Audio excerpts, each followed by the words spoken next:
குளியல் சோப்பு எப்படி தயாரிப்பது, எப்படி விற்பனை செய்வது?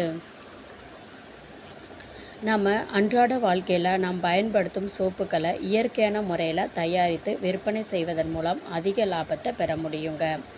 இதுக்கு தேவையான பொருள்: தண்ணீர் 3 மில்லிலிட்டர், காஸ்டிக் சோடா 100 கிராம், சுத்தமான தேங்காய் எண்ணெய் 600 மில்லி, கற்றாழை தேவையான அளவு, வாசனை திரவியம் தேவையான அளவு.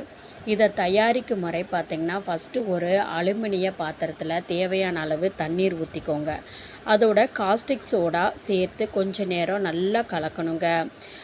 முக்கியமாக ஒரு குறிப்பு: காஸ்டிக் சோடாவை தண்ணீரோடு சேர்க்கும்போது கவனமாக கையாளணும். அதோட தேங்காய் எண்ணெய் சேர்த்து மாவு அந்த பதம் வரும் வரை கிளறணுங்க. அதுக்கப்புறம் அதில் கற்றாழை, வாசனை திரவியம் சேர்த்து கலக்கணும். அதுக்கப்புறம் கடைசியாக அச்சில் ஊற்றி காய வைக்கணும். இதில் கற்றாழைக்கு பதிலாக பப்பாளி, வேம்பு, மஞ்சள் இதெல்லாம் பயன்படுத்தலாம்.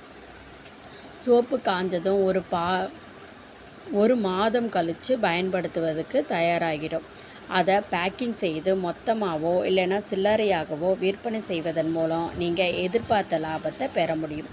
இது நீங்கள் உங்களுக்கு நல்லா தெரிஞ்சவங்க, உறவினர்கள், பக்கத்து வீட்டுக்காரவங்க முதற்கொண்டு நீங்கள் விற்பனை செய்ய தொடங்கலாங்க.